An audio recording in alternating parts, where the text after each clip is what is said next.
வணக்கம் நண்பர்களே. இன்றைக்கி நான் நீட் எக்ஸாம் பற்றியும் நீட் எக்ஸாம் நடந்த சில முறைகேடை பற்றியும் உங்கள்கிட்ட நான் டீட்டெயிலாக விவரிக்கிறேன். இந்த நீட் எக்ஸாம் ஆனது கடந்த 2013ஆம் ஆண்டு அன்றைய மத்திய அரசு காங்கிரஸ் அரசாங்கத்தால் கொண்டு வரப்பட்டது. ஆரம்பத்திலிருந்தே இந்த நீட் எக்ஸாமுக்கும் தமிழகத்திற்கும் 7ஆம் பொருத்தம் தான். இந்த நீட் எக்ஸாமால் நிறைய கிராமப்புற மாணவர்கள், தமிழகத்தை சேர்ந்த நிறைய கிராமப்புற மாணவர்கள் பாதிப்படைஞ்சாங்க. நிறைய பேரால் நீட் எக்ஸாம் கிளியர் பண்ண முடியாமல் அவங்களுடைய மருத்துவ கனவு செஞ்சதால் நிறைய பேர் தற்கொலையே பண்ணிட்டாங்க. நம்ம மாநில அரசும் எவ்வளோ மத்திய அரசாங்கத்தில் போராடியும் இன்றைக்கு வரைக்கும் நம்மளால் நீட் எக்ஸாம்லேருந்து விலக்கு பெற முடியல. கடந்த மே மாதம் 3ஆம் தேதி 22.7 லட்சம் ஸ்டூடெண்ட்ஸ் நீட் எக்ஸாம் எழுதினாங்க. கஷ்டப்பட்டு அரும்பாடுபட்டு நைட்டு பகலும் ப்ரிப்பேர் பண்ணி பசங்க எக்ஸாம் எழுதிட்டு இன்னும் நம்ம எக்ஸாம் எழுதிட்டோம், நம்ம மருத்துவ கனவு நினைவாயிடும் அப்படின்னு எக்ஸாம் எழுதிட்டு வந்தால் மறுநாள் இந்த NEET exam question paper leak ஆகிடுச்சு. அதனால் இந்த எக்ஸாமை நாங்கள் கேன்சல் பண்ணுறோம், இந்த எக்ஸாமை ஜூன் மாதம் 21ஆம் தேதி அன்றைக்கி நாங்கள் வைக்க போகிறோம் அப்படின்னு சொன்னதால் எவ்வளோ மாணவர்களுடைய கனவு சிதைஞ்சு போச்சுன்றது இன்றைய மத்திய அரசாங்கத்திற்கு தெரிய வாய்ப்பில்லை.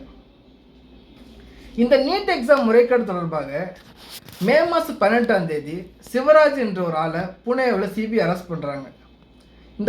இந்த சிவராஜ் என்ற ஆள் யாருன்னா, இவரும் ஒரு கோச்சிங் சென்டர் ஓனர் தான்.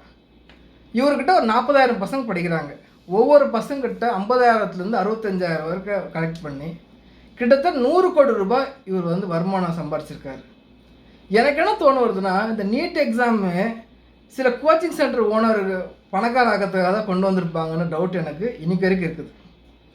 இந்த நீட் எக்ஸாம் முறைகேடு இந்த வருஷம் மட்டும் நடந்துச்சான்னா இல்லை. இந்த நீட் எக்ஸாம் முறைகேடு 2024 ஆரம்பிச்சிருச்சு. 2024 மே மாதம் 5ஆம் தேதி NEET exam question paper leak ஆகிடுச்சுன்னு சொல்லி சிபிஐ ஒரு 13 பேர் அரெஸ்ட் பண்ணாங்க. அவங்கக்கிட்ட விசாரணை பண்ணும்போது ஒவ்வொரு பேப்பரையும் 30 லட்ச ரூபாய்க்கு நாங்கள் விற்றுருக்குறோம் அப்படின்னு சொன்னாங்க. அதற்கு எந்த ஒரு மேல் நடவடிக்கை எடுக்கலை. இந்த கேஸ் 23ஆம் தேதி ஜூலை மாதம் 2024 அன்றைக்கி போச்சு. சுப்ரீம் கோர்ட்டே சொன்னாங்க, ஆமாம் முறைகேடு நடந்திருக்குது, கிட்டத்தட்ட 155 மாணவர்கள் இதனால் பயனடைஞ்சிருக்காங்க, ஆனால் நாங்கள் எக்ஸாம் கேன்சல் பண்ண போகிறது கிடையாது அப்படின்னு சொல்லி அப்படியே விட்டுட்டாங்க.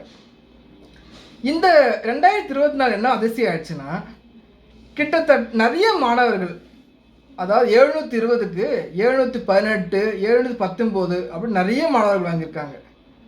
குறிப்பாக என்ன சொல்லணும்னா, ஒரே சென்டரில் படிக்கிற 8 மாணவர்கள் 720க்கு 720 வாங்கியிருக்காங்க. அது எப்படின்னு தெரியல. இந்த நீட் எக்ஸாம்லேருந்து நமக்கு விலக்கு தமிழக அரசு பெறணும் என்ன பண்ணோன்னா இப்போதைக்கு வாய்ப்பே இல்லை. ஏன்னா நம்மக்கிட்ட மத்திய அரசாங்கம் சப்போர்ட் கிடையாது. நம்மளுடைய ஆதரவு மத்திய அரசாங்கம் இன்னைக்கு இயங்கவும் இல்லை. அதனால் நம்மளால் நீட்லேருந்து விளக்கம் பெறவே முடியாது. சரி, ஓகே. இந்த நீட் எக்ஸாம்லேருந்து விளக்கு பெறணும் என்ன பண்ணணும்? ஒரு வழி இருக்குது. என்ன வழின்னா, பாராளுமன்றத்தில் நம்ம சட்டத்திருத்தத்தை கொண்டு வரணும். ஸ்பெஷலாக தமிழ்நாட்டுக்கு மட்டும் நீட்லேருந்து விலக்கு கொண்டு வரணும் அப்படின்னு ஒரு சட்டத்தை கொண்டு வந்து அதை லோக்சபா ராஜ்யசபா நிறைவேற்றி அதை இந்திய அரசியல் சாசனத்தில் 9வது ஷெட்யூல் 9th ஷெட்யூலில் கொண்டு போனோன்னா நம்மளுக்கு நீட் எக்ஸாம்லேருந்து விலக்கு அளிக்கிறதுக்கு வாய்ப்பு இருக்குது. ஆனால் அதை செய்கிறதுக்கு மத்திய அரசுக்கு மனசு கிடையாது. ஏன்னா அவங்களுக்கு இங்கே தமிழக மக்களால் எந்த ஒரு பயனும் இல்லைன்னு அவங்க தெரிஞ்சுக்கினாங்க. சரி, இன்னொன்று அடுத்தது என்ன பண்ணலாம்?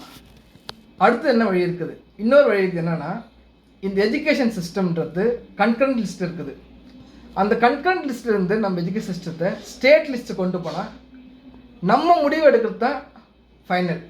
நம்ம நினச்சா எக்ஸாம் வைக்கலாம், மெடிக்கல் என்ட்ரன்ஸுக்கு வைக்காமே போகலாம்.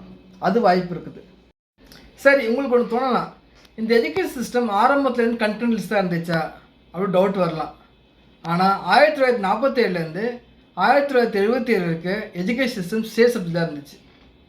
1976 எமர்ஜென்சி கொண்டு வந்து இந்திரா காந்தி என்ன பண்ணாங்கன்னா, இந்த ஸ்டேட் சப்ஜெக்ட் இருந்த எஜுகேஷனை கொண்டு போய் சென்ட்ரல் சப்ஜெக்ட் வச்சதால் வேணா தான் இன்றைக்கி நம்ம நீட்டால் பாதிப்படைகிறோம். நம்மளால் நீட்லேருந்து விலக்கு பெற முடியாமல் நம்ம கஷ்டப்பட்டுருக்கோம்.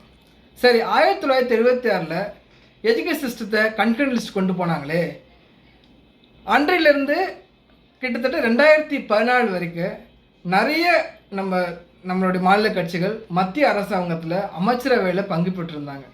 அவங்க ஏதாவது போராடினாங்களா அப்படின்னு பார்க்கலாம்.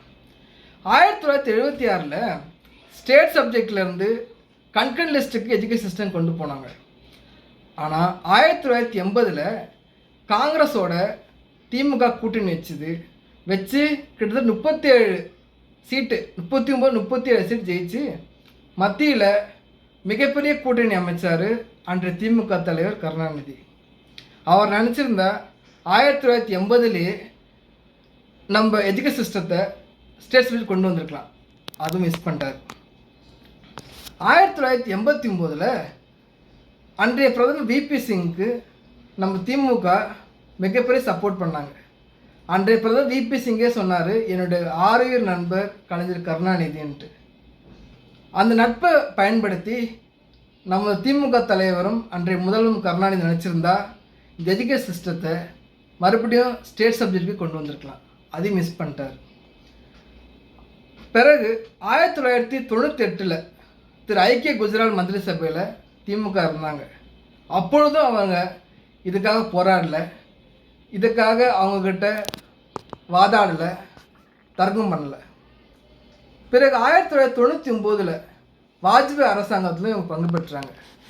1999 2004 வரைக்கும் வாஜ்பாய் அரசில் மிகப்பெரிய அங்கமாக இருந்த திமுக. அந்த 5 வருஷமும் இவங்க இதுக்காக போராடலை, அதுவும் விட்டுட்டாங்க. 2004 2014 வரைக்கும் திமுக அன்றைய மத்திய அரசில் மிகப்பெரிய பங்கு வகித்தாங்க. எப்படி சொல்லணும்னா 2004 2009 வரைக்கும் இவங்க தயவு இல்லாமல் அன்றைய மத்திய அரசாங்கத்தால் ஒரு நாள் கூட தொடர முடியாத அளவுக்கு இவங்க மிகப்பெரிய சக்தியாக இருந்தாங்க. அதை பயன்படுத்தி இவங்களால் மத்திய அரசிடம் போராடி இந்த எஜுகேஷன் சிஸ்டத்தை கண்டென்ட் லிஸ்ட்லேருந்து ஸ்டேட் சப்ஜெக்ட் கொண்டு போயிருக்க முடியும். ஆனால் அதை பற்றி செய்யலை. அதை விட்டுட்டு தனக்கு எந்த இலாக்கா வாங்கலாம், எந்த இலாக்காவால் எவ்வளோ சம்பாதிக்கலாம் அப்படின்றதையே இவங்க கவனமாக இருந்ததால் இன்றைய மாணவர்கள் அதனால் பாதிப்படைகிறாங்க. இந்த என்ன சொல்ல வரேன்னா, அப்போ நமக்கு கிடைச்ச வாய்ப்பெல்லாம் விட்டுட்டு எனக்கு நீட் ரகசியம் தெரியும் அப்படின்ட்டு 2024 தேர்தலில் இவங்க வாக்குறுதி கொடுத்தாங்க. அதையும் மக்கள் நம்பி இவர்களுக்கு வாக்களித்தாங்க, ஆட்சியில் அமர வைத்தாங்க.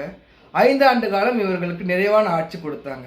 அதை வைத்துக்கொண்டு இவர்களால் நீட்டிலிருந்து விலக்கு பெற மத்திய அரசோட போராடவும் முடியல, சட்ட நடவடிக்கையும் எடுக்க முடியல.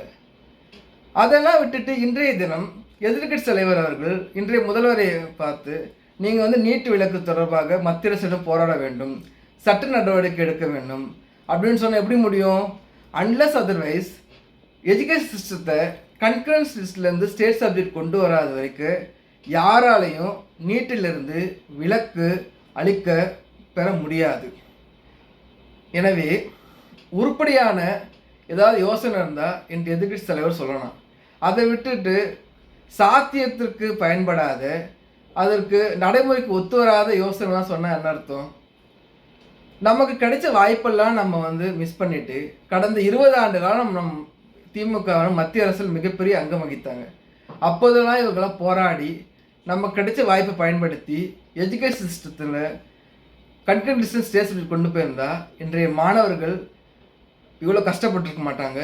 நீட் எக்ஸாம்லேருந்து நம்ம மாணவர்களுக்கு விமோசனம் கிடைச்சிருக்கும்.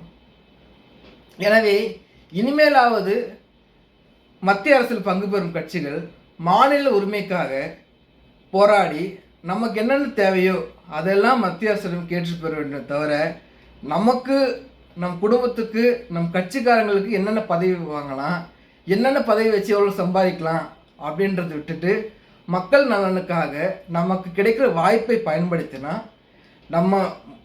நமது மாணவர்கள் எதிர்காலம் பிரகாசமாக இருக்கும் அப்படின்னு சொல்லி உங்களை விடைபெறுகிறேன். நன்றி, வணக்கம்.